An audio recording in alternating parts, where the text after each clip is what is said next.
The Puss in Boots. A miller died, leaving 3 sons to divide his fortune among them.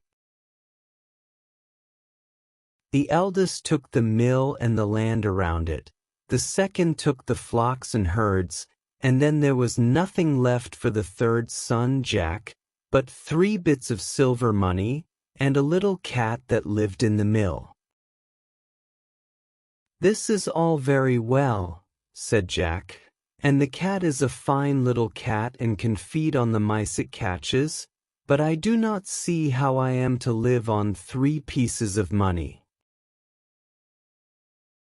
"Oh," answered his brothers, "you will have to start out in the world and do the best you can for yourself." Jack took the little cat and started out. "Do not be uneasy, master," said the little cat. "You have 3 silver pieces. Take them and buy me a little pair of boots and a bag, and I will make your fortune for you." Jack did not like to spend his money on a pair of boots for a cat, but he knew he was a wise little animal, so he did as he said.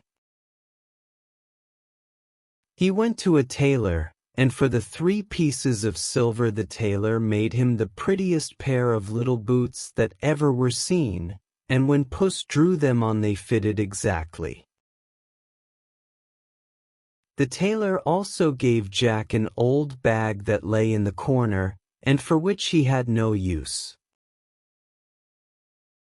Puss led Jack off into the country, and then he bade him sit down by the roadside and wait for his return.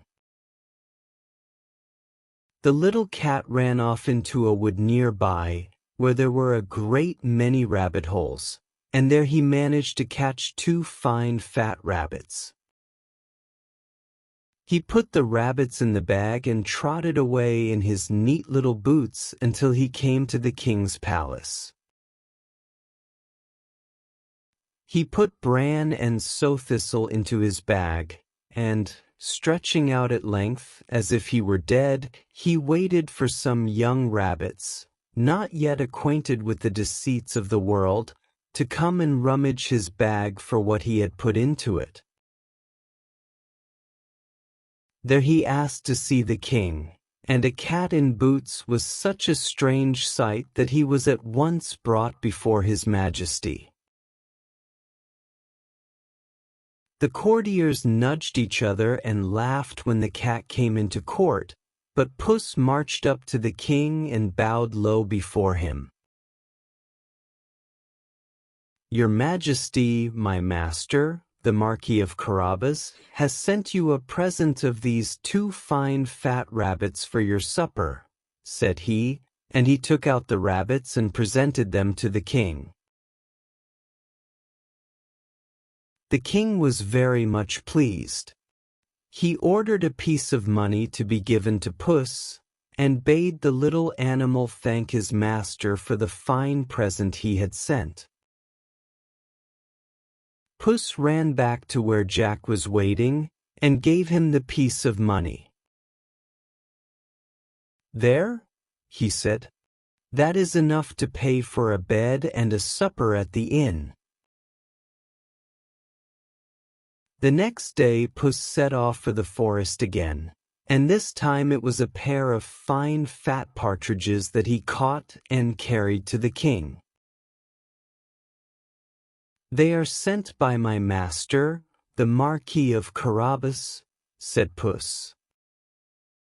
Again the king sent his thanks to the Marquis, and gave Puss a piece of money, which the little cat carried back to his master, and it was enough to buy Jack food and lodging. So it went on day after day. Every day Puss caught some fine game in the forest and took it to the king with the compliments of the Marquis of Carabas, and every day the king thanked the cat and gave him a piece of money. The king began to wonder who the Marquis of Carabas was and where he lived. He began to think the Marquis was a very generous fellow, One day the king went out for a pleasure ride with his daughter, and many of his court rode with him. Puss came in haste to his master. "Come quick," he cried. "We have done well enough so far, but the time has now come when I will make your fortune." The cat then led Jack to a river, where he knew the king would pass before long. He then bade Jack take off his clothes and hide them under a rock, and then stand in the river up to his neck. Jack did this, though the water was so cold it made him shudder, and he did not know how Puss was to make his fortune in this way. Puss waited until he saw his master well in the river, and then he ran to the road along which the king was coming. "Help! Help!" he cried. "Oh, help! My master, the noble Marquis of Carabas. He will surely drown." "What is the matter?" asked the king, stopping his coach, and the princess and all the courtiers listened. "Oh, your majesty!" cried the cat. "My noble master! He was attacked by robbers, and they robbed him of everything and threw him in the river, and unless he receives help he will surely drown." The king was very much concerned.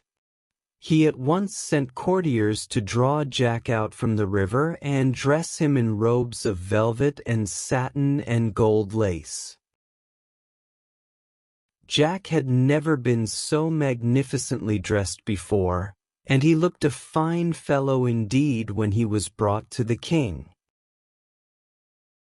His Majesty was so pleased with Jack's looks that he made him get into the coach and sit beside him, and the princess was even better pleased with him than her father.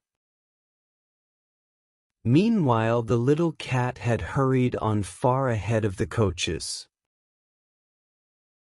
Presently Puss came to a field where the harvesters were harvesting the grain. Puss marched up to them scowling fiercely and bristling out his whiskers until he looked twice as big again. The harvesters were frightened. "Listen, men," cried Puss. "The king will soon come by this way with my master, the Marquis of Carabas, riding beside him. If he should ask you to whom this grain belongs, answer that it belongs to the noble Marquis of Carabas. If you do not do this, you shall be torn into pieces, and the shreds thrown into the river." The harvesters were more frightened than ever. They promised to do exactly as the cat bade them. Then Puss ran on until he met a drover driving a great herd of cattle. Him, too, he frightened so that he promised if the king asked him to whom the herd belonged, he would say to the noble Marquis of Carabas. A little farther on the cat met a shepherd with his sheep, and he also promised to say his flocks belonged to the Marquis of Carabas. So it went on. It seemed as though everything was to be claimed by the Marquis of Carabas. Now all these things really belonged to an ogre who was very rich and fierce and strong and terrible, and after a while Puss came to the castle where the ogre lived. The little cat was not afraid of ogres, however. He made his way into the castle and ran along into one room after another until he came to where the ogre was sitting. When the ogre saw the little cat in his fine, shiny, creaking boots, he was so amused that he laughed aloud. He had never seen such a sight before. "And where did you come from, my fine little cat?" he asked. Oh, from over the hills and far away. And what do you want here? I only wanted to see you because everyone says you are the strongest and most wonderful ogre in all the world. When the ogre heard that, he was much pleased, for he was very vain. Well, and now you have seen me, what do you think of me? He asked. Oh, Puss thought he was a very wonderful ogre indeed. And was it true that he had magic powers, too? Yes, the ogre had magic powers. Can you change yourself into animals if you choose? A lion or an elephant, for instance? Asked Puss. Oh yes, that was easy enough. I should like to see you do that, said the cat. Well, the ogre was willing to oblige him. At once he turned himself into a lion, for he really had that power, and he was a very terrible-looking lion indeed. He roared and lashed his tail, and his mane bristled. Puss was so terrified that he sprang through the window and scrambled up the roof, though he almost slipped and fell on account of the boots. There he sat spitting and trembling.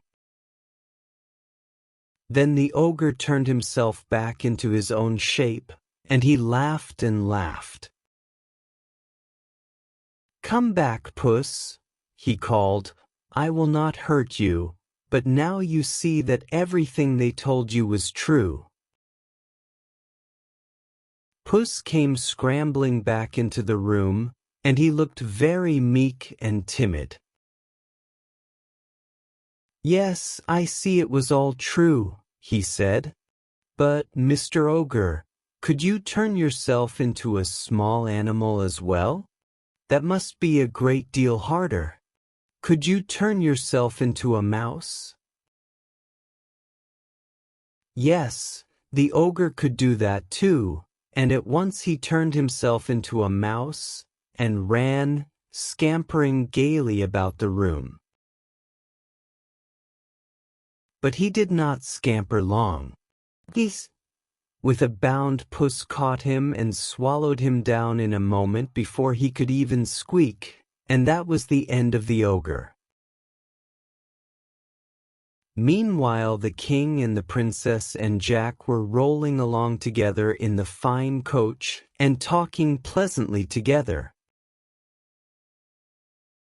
The king was so pleased with Jack's talk that he told the coachman to drive slowly, so they could have the more time together.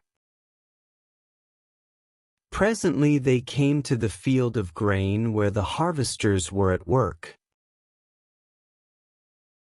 That is a fine field of grain, said the king, and he leaned from the coach and called to the harvesters to know to whom the grain belonged. To the noble Marquis of Carabas, answered the harvesters. The king turned to Jack. My dear Marquis, why did you not tell me it belonged to you? I had forgotten, answered Jack. Soon after they came to the drover.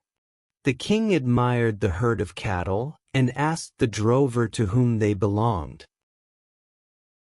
To the noble Marquis of Carabas, answered the drover. The king turned to Jack and complimented him upon his herds.